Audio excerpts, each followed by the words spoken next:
Now, the shotgun start in golf is full of mathematics. There's a lot of setup work that we have to do in order to make a tournament work. So I'm going to demonstrate to you just exactly how we do a shotgun start here. And here we go. All right, all right, all right. Gentlemen, start your engine!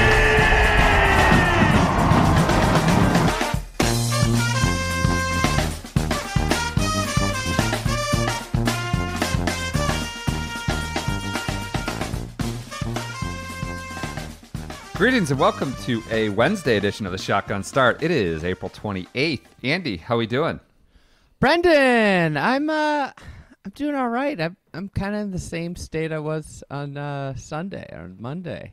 I'm tired, playing too much golf, and This world's smallest violin. Poor you.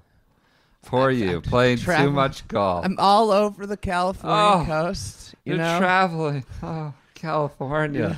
Such a cross to bear. The biggest thing is that I'm getting blowback all over the place. People are demanding an apology from you. They're coming to me asking for an apology from you about your drive-by of Mark Leishman when he won. The guy wins a tournament. Why is it a drive-by? You're driving as Matt Malika put, you're driving 88 down the freeway, 85 miles an hour, just spraying bullets at Mark Leishman. What are you talking about? I got the same thing. He says it was a Kuchar vibes, Ricky comparison, uncalled for, preposterous, erroneous, and unacceptable. On behalf of the Aussie contingent, I expect an unreserved apology. Kuchar's a lofty goal. I mean, the guy's made $50 million. He's won 9 times. He's got a Players, the gold standard. They've both had close calls in the Open. A ton of major close calls. I'm not suggesting their games are similar or their personalities are similar. They both batted around.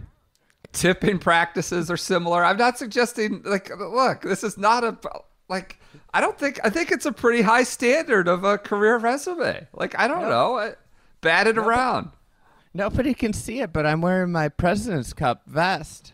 And, they've probably played on roughly about the same amount of President's Cups teams, that's a good one, too. They're just kind of there. They're always there. They're always maybe in the top 10 at a major. You can count on them. It wasn't a drive-by. It was a compliment. I understand Kuchar's not held in the highest regard by many listeners, but setting that aside.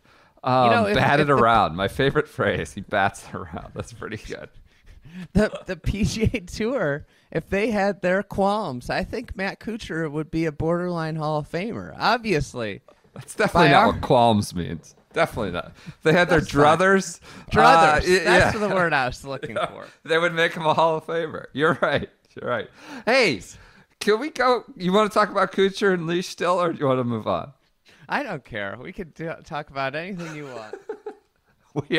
We're coming in pretty blind on this one. You're on the road. I'm squeezing this in a few minutes that I have. It just, no. There's usually rarely an itinerary, but this is especially thin. This is about the thinnest week. This was not meant to be a drive-by of the Valspar. This is not exactly a copious week of content. You look at the tournament slate, and it's one of those weeks where we might have a great show then. I mean, this is where we find where we excel. I got to start though, dipping into our roots a little bit. Birthday shout-outs. Oh God, I'm told it's your birthday. Happy birthday, Andy. A long-time listener, long-time podcaster. We got to say happy birthday to the Eggman. How old are you? Are you allowed to say? Oh. Rough one. 35. Why is it a rough one? It's just I'm like an old man now. I got 38 in a couple days. I can't even hang on to loose interpretation of early. Like last year, I was like, I'm middle 30s, and somebody's like, I don't know, you're still, you could still pull off young early 30s. I'm like, no, I can't. And this is official. You're middle 30s. It sucks. I'm old. What? 30s are your best. Will Knights doesn't know what Ace Ventura Pet Detective is. I've got finding out signs of age all the time. Every turn I make, I figure out I'm old. I got a terrible haircut the other day by like a person that usually cuts my hair. I couldn't get him on a short notice, so I had a 23-year-old cut my hair and give me a hairstyle that it's ridiculous, and I'm like, I'm just an old man that got a bad haircut because I'm not with the times anymore. It sucks. It's terrible. I hate birthdays. Oh, you do? That's right. You hate birthday shout-outs. I didn't know you actually hate birthdays. Well, the good news for you, and you do not need to greet this with any sort of comment or response, but you have such a great, beautiful birthday present. You get to play Torrey Pines on your birthday as a part of U.S. Open Media Day, which I know will just make your heart sing, and you'll enjoy it all the way around. One of my favorite courses where everything makes sense. The architect of note really did a number. So enjoy that little birthday strategic treat. Masterpiece. It is beautiful though. I woke up this morning. I've been up early. I have to go shoot stuff at sunrise. Then I'm out all day doing stuff. Hard. Yeah. But I was up this morning. My phone is broken. It completely smashed. I had to happen on the road when you're out and about. I can't. It's unusable. I can't use it. So I had to set the hotel alarm clock, and I wasn't sure if I wanted to get up and shoot photos just because of, it's Torrey Pines. Yeah, but it's also don't put the words in your mouth. Yeah. And the alarm goes off, and then the thing won't shut off. I had to unplug it. The phone? No, the alarm clock. The I know. Alarm. I unplugged it, and it kept going off. It was unbelievable. Battery. I don't know. And then my phone, backup battery, in case then there's my power phone, or something. I can't see the screen of my phone, and I can't use it. And the phone, I have like a weekday alarm. It starts going off. It was just an utter disaster. So I had to get up. I had to go out there. And I'm just Hey, not to get too much into the travels of Andy, but like, how was the media day? We should disclose you're doing U.S. Open Women's and Men's Open Media Day, Olympic and Torrey. I've done a few of these media days. They're usually pretty fun. I don't know if those are two of the courses I would have sought out, but how's it been? A lot of content? Do you go out, see how the burger dog was made? Were you doing some, can you break 100 from the back tees kind of things that we often see out there? But what was the content like situation? It was a delightful day yesterday at Olympic Club. It's got some really cool stuff. It's got some really awful stuff out there. Hey, can I make an observation on that front? As a very rudimentary eye, I think I know a little bit more about architecture in the last 5 years, thanks to your acquaintance mostly. But looking at some of the pictures coming out, as someone who just rudimentary eye, like, just the mowing lines don't seem to make sense sometimes for me. Like, for me, like, the gold standard for that is like number one at Riviera, where like someone who just doesn't know a lot about architecture looks and like, that doesn't really seem to make sense to me. Like, why is it just like this narrow strip in the middle of this field? I felt like I saw a few of those photos coming out of Olympic. All right, continue. Sorry. I would say, I love the USGA. I love a lot of things they do, but I would say that they don't excel at mowing lines. They don't seem to really understand mowing lines. Okay. This is but yeah, how was Olympic Club. It was a delightful day. I got to play with me and Will. Got to play with Big Randy and Tron from No Laying Up. Never heard of them. Just a fun day, lots of laughs. That's great. Randy and I were dissecting, one of the holes I found most offensive. He really loved, he said the architect's asking you a very specific question and want to see if you can answer it, and it was a fun day. So it was good. It was like anything, I talk a ton about golf architecture and, I have some strong opinions on courses like Torrey, but when you're playing with great company, like that's the thing about golf. It's so great when you play with like friends and So it was a good day out there. I had some fun on the Instagram page, doing some boomerangs. They hit these little things. Too many. Well, people are like, what did I just watch on the Shotgun Start Instagram? You're dicking around out there. Well, they had these things. They were, if you keep the pin in, they're to keep the ball out of the bottom of the cup. But they made it like it was like a toilet bowl. The ball, it was so fun when you'd hit a putt that didn't go dead center. When you hit it dead center, it might pop out. But then if you hit it on the edges, it rolls around like a toilet bowl. For a while, it was an enjoyable day. But yeah, there's some really good stuff out at Olympic. Torrey, it's beautiful. Beautiful place. That. Yeah. And of course, this does not preclude 2 great championships, which we are eager to watch and consume. I'm excited. I think Shackelford had an interesting point about a sense of place at Wilshire. Like, beyond the course, obviously the course has its own merits, but like the background, the where you are in the middle of the city, and you certainly get a little bit of that at Olympic, right? On these slopes and not right in the heart of the city, but it's in a metropolitan area. So about the burger dogs. Okay, what about them? I was slightly disappointed with the fixins. I said I wanted some peppers, and they looked at me like I was crazy. They found some jalapenos. Oh yeah.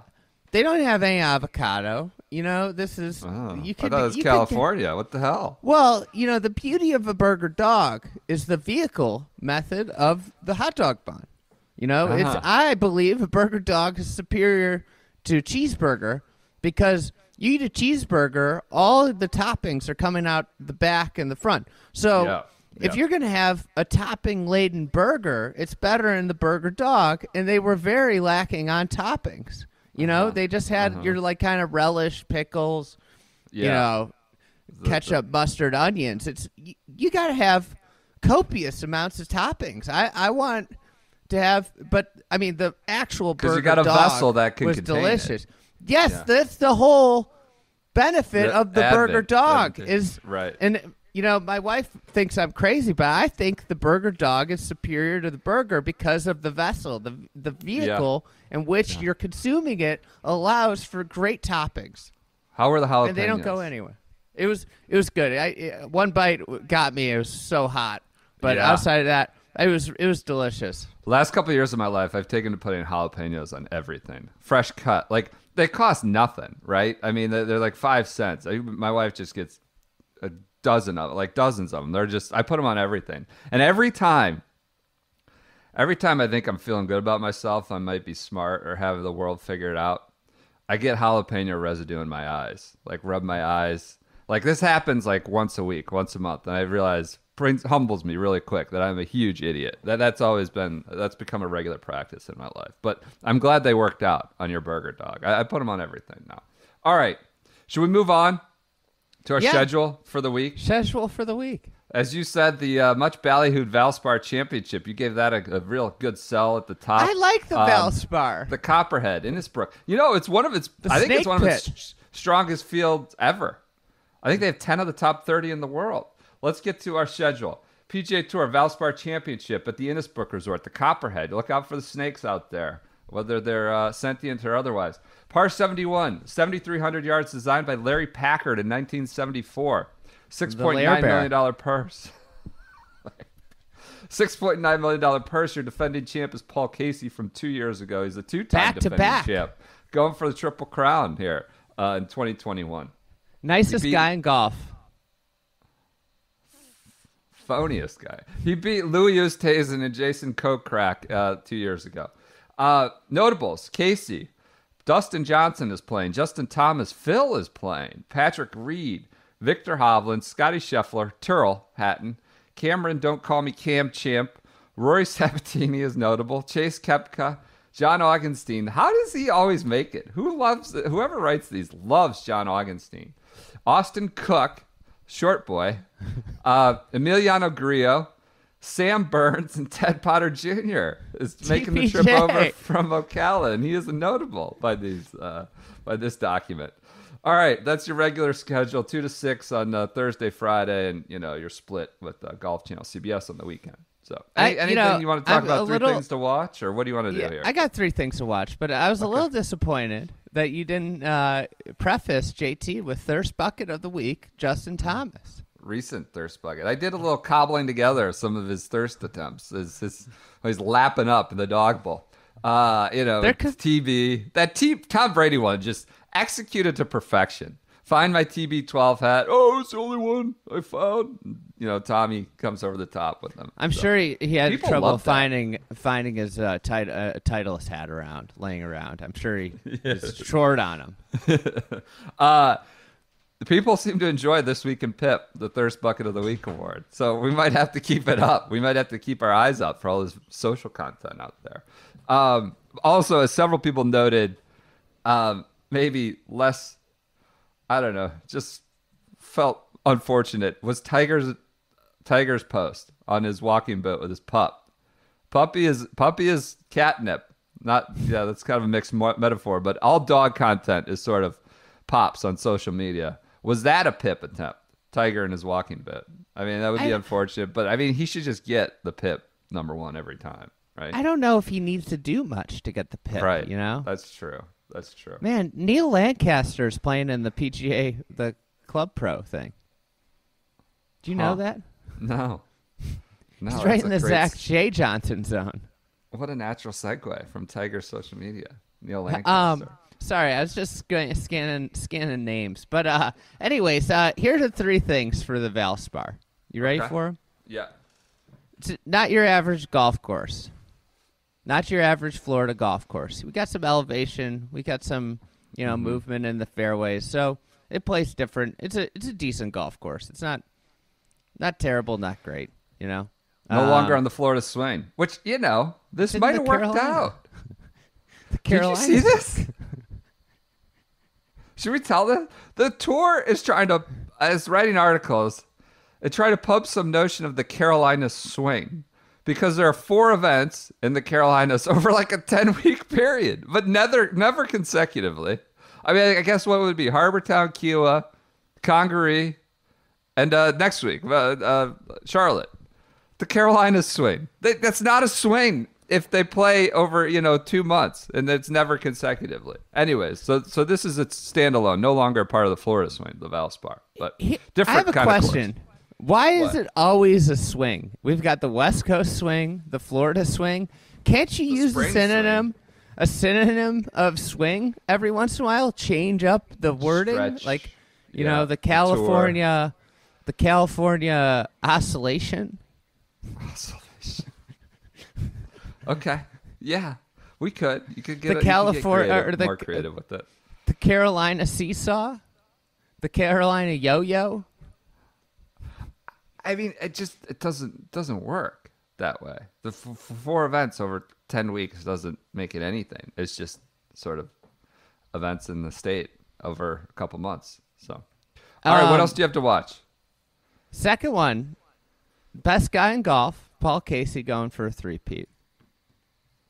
Okay, you're just trying to stir the pot here. I see what you're doing. He's beaten some good players. He's beaten Usti, Boy and Brown, your guy, Kokrak. The Kokrak heads. Yeah. He's beat Tiger, right? Yeah. But he should be noted, not Pat kind Reed? of in the belly of the beast. He was out a couple hours before Tiger and posted 63. He didn't stare him down. Pat Reed. This was, when Corey Connors got booed. And this was Corey Connors' CT machine. He was getting booed. Nearly caused an international incident. I think we had to send a diplomatic, envoy to Canada after that from D.C. Remember that Pat Reed? I'll never forget that Pat Reed putt that rolled back to his feet. Yeah. It was like one of my favorite. It was like one of the moments in golf where I was like, jumped out of my chair cheering, like so happy that the ball was rolling back to his feet.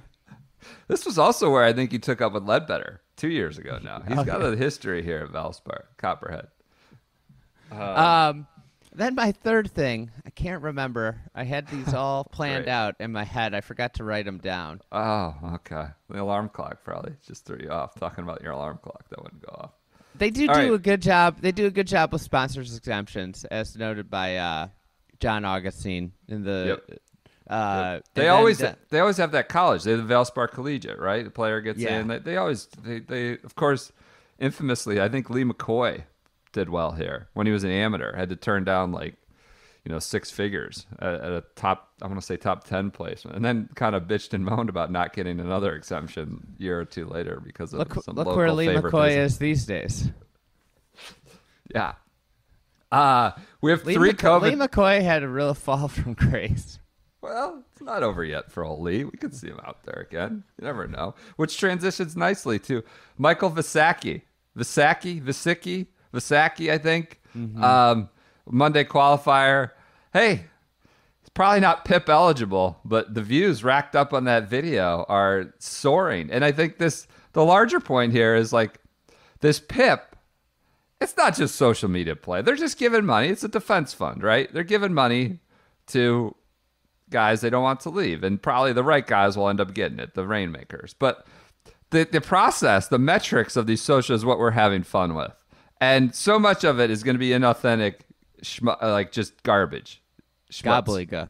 Yeah, and here's one that seems to be authentic, seems to tell a story, seems to tell 1,000 words in a minute of this guy's travails and journey. And of course, people respond to it. They respond to authenticity. They respond to, a real story, as opposed to just, hey, here's my calves taking a swing on the driving range, or here's my Tom Brady hat, or here's a Stankonia Photoshop. We heard from a few people about Michael Visacki who might have experience with them. It sounds like, the whole junior golf, the pratfalls of junior golf, and the parents there are just, maybe thinking their kid's the next Tiger and putting pressure on him. And it seems like he and his dad really shared a moment, right? This is not the critique of anyone, but lived and learned and, made their way through golf and all the losses and heartbreaks and setbacks and reality checks. And I thought it was awesome to see that moment between Visacki and his dad. Well, I think, anybody that's played tournament golf, you get kicked in the face almost every time. Yep. You never, ever, it seems like success is so limited. It's obviously you can be happy about T10s, but really achieving stuff, and especially with qualifiers, trying to qualify, whether it be a USGA event or a PGA Tour event or a Korn Ferry Tour event. Like the majority of times you fail. And for him, it was 7 years of failure. I mean, right. Think about how many tries. And you could say you played on the PGA Tour. No matter what Yeah. happens, you can say you played a PGA Tour event, right? I mean, that is an accomplishment in and of itself. And it's just these 1% moments that you have to really soak in. And it was cool to see somebody go through it, because it's just, the competitive golf, especially at the professional level, it's so tough, and there's so much failure getting through, making a long putt. And I mean, the moment he made that, he obviously knew, and I love the reaction of his playing partners who knew how big of a deal it was for him. Sure. And it seems like a really good guy from all accounts. One question I had for you, Okay. with the PIP, do you think Visacki ranks higher in the PIP standings than PGA Tour member Tim Wilkinson now? I mean, where are the standings? What do they even mean? The Meltwater mentions? Is that what we're getting at here? Or the MVP index? Probably. I don't know anything about Tim Wilkinson. I think someone said us that he Kiwi, wears I a think. huge hat. Like he has a Ches Reavie type hat that's way too big for his head. I think that's all I know about Wilkinson. Someone sent us, but I think he's a Kiwi, I think. I would hazard a guess that he's higher. If there are such a thing for PIP standings, they go that deep down the list, that he is higher, Visacki. So, elsewhere at Valspar, we have 3 COVID WDs, which is coming back, I guess. I don't know. The septic tank, Seb Straka out, Will Gordon, and Bryce Garnett. With Gordon, it kind of These events, which aren't always patronized by the, top of the top, right? All the top 100, top 125, this kind of in-between major stretch. Guys like Garnett and Gordon, certainly the septic tank, you want to get starts. You want to get those Courier Cup points. So that's an unfortunate break for them. You have anything else on the Valspar? It's an interesting, I like watching the Valspar. I think it's always kind of gotten a tough break on the schedule. Obviously had a revolving door of title sponsors there for a while, but the trophy is that paint brushstroke that's immortalized, and they got the paint cans for the T markers. Yeah. I got my pick is I'm taking Heartbreak Kid. He's got the FedEx Hex. Usti? FedEx Hex. That's good. FedEx Hex. Ustis. Light bulb went off. I could see it. FedEx Hex. Usti was playing in Ocala again. He's in horse country again on Monday, right after the heartbreak in New Orleans. He's doing some charity thing for the ponies or what it was for. But he knew there were tractors there that he could get on. I wonder if he shared a car over with Ted Potter from Ocala. Maybe they drove together. What did they talk about? So, all right, let's move on. Schedule for the week.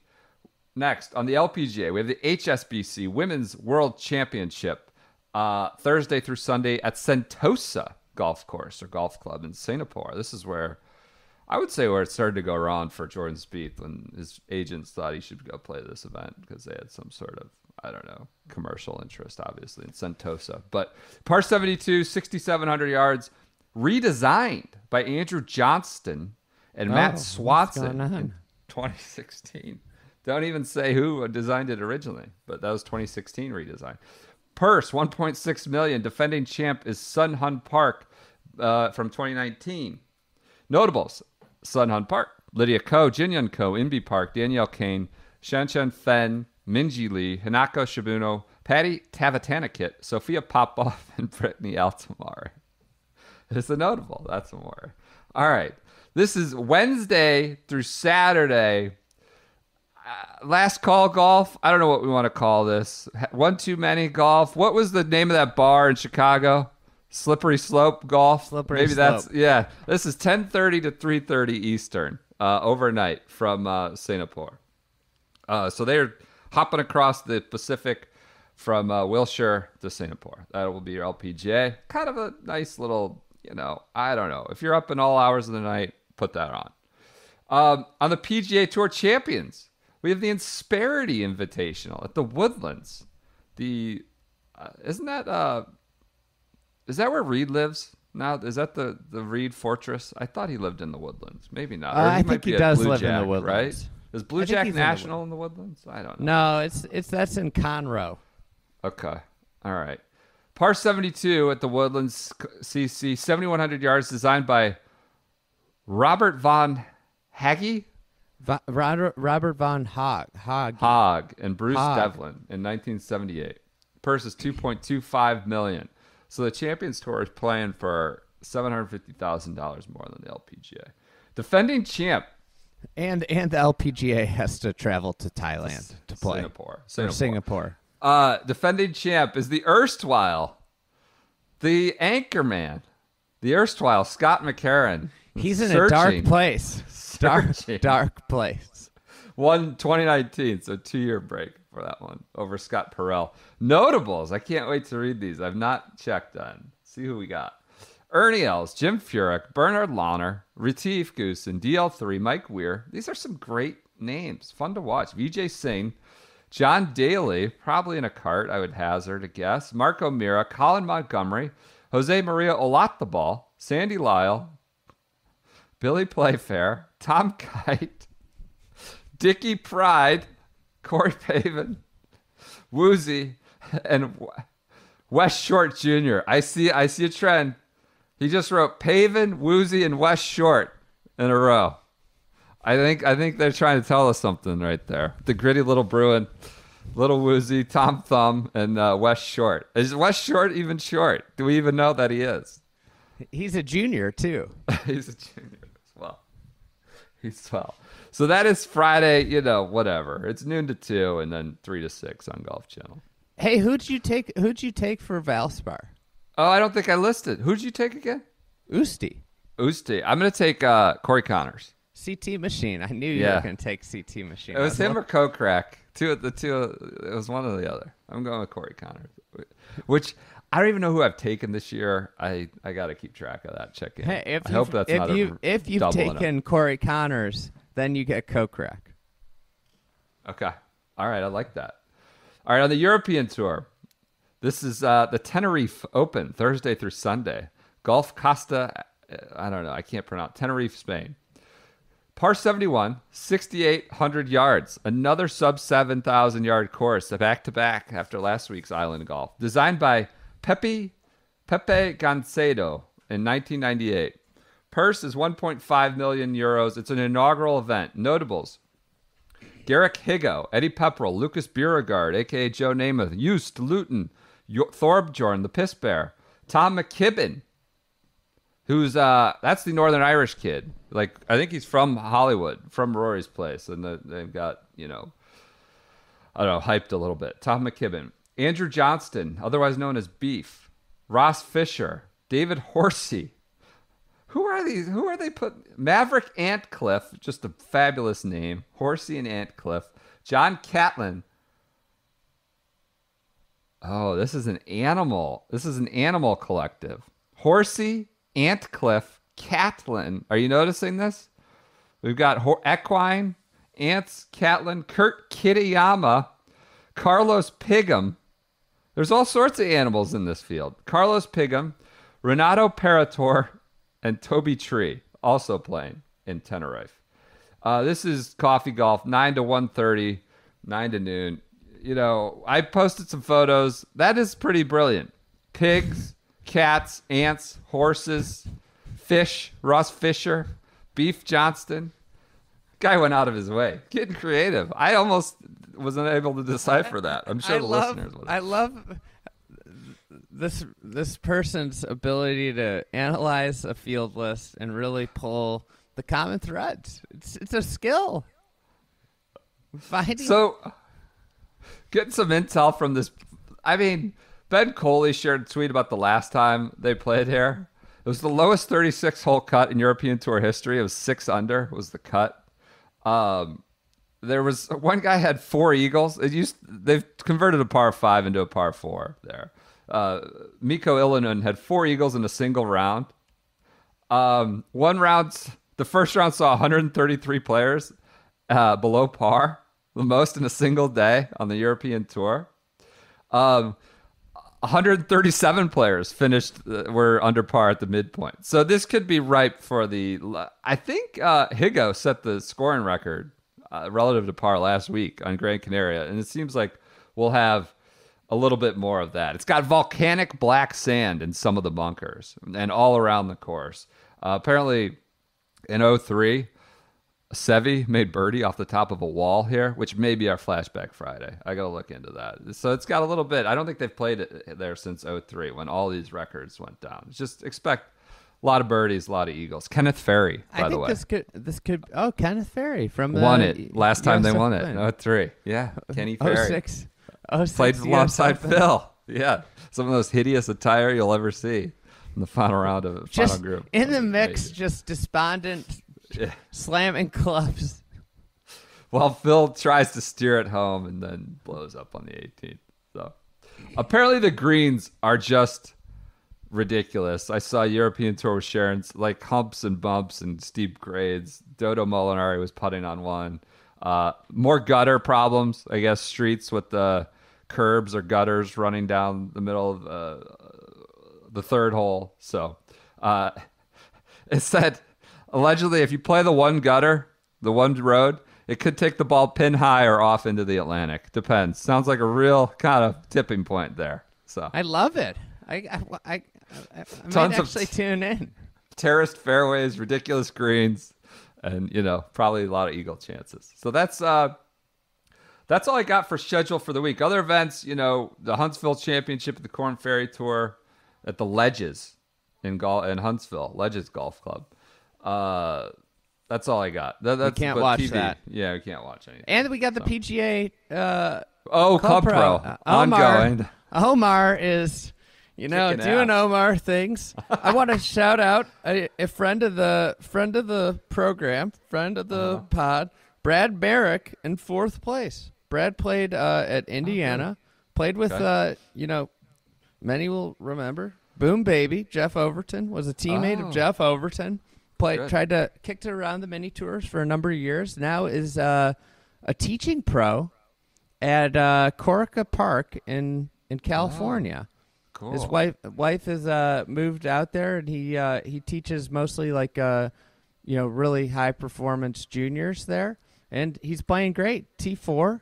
Would love to see him in it. He's a guy that tried to play golf for a long time as a pro, and it's kind of neat when you think about like him. He starts teaching, and this is how he gets into a major championship. Yep. A lot of the usual names that we're used to. Also, Jim Troy, T10, owner of one of the great par 3 courses in the country. Ziegfeld Troy. It's right about 10 minutes from my house. Everybody wants to talk about how the short course revival. This family has owned one of the best short courses in the country forever. Is that like a play on Siegfried and Roy? Is that why they call it that? No, I don't think so. That's just their names. Yeah, they have a local tournament a couple years ago. It's all amateurs. I mean, the longest hole out there is like 120 yards, and a girl like a 17-year-old girl beat all the guys. That's awesome. Neat. That's great. It's really fun. If you're in Chicago, definitely worth especially if you have kids.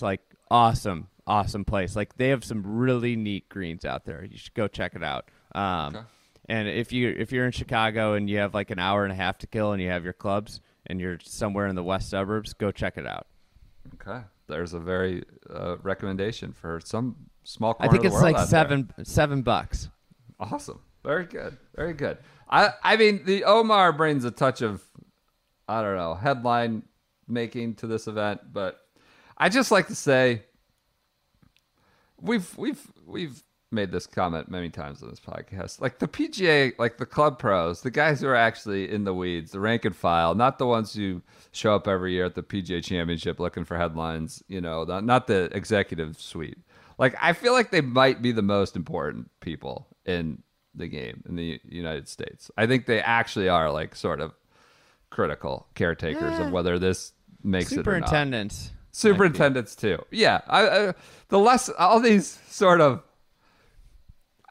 I guess you just see so much grow the game bullshit thrown around of these Fortnite 10 or whatever it is. I don't want to go into that well again, but the people that actually matter are sort of unheralded and not the subject of these thirsty programs and social media plays and things like that. Yeah. So anyways, Omar Uresti probably doesn't fall into that bucket, but looks like he's maybe on his way to Kiowa. So, all right. Anything else? I got no news. We're trying to race this one out. Yeah, that's it. And anybody, I don't know if I'm going to get this up in the morning. If I do, if we missed anything, just know we recorded. We recorded early Tuesday. Happy birthday. Oh, Enjoy your loop around Torrey Pines. Everyone enjoy your Tuesday afternoons if you're listening to this then. If we got it up then, enjoy your Wednesdays. We'll be back Friday.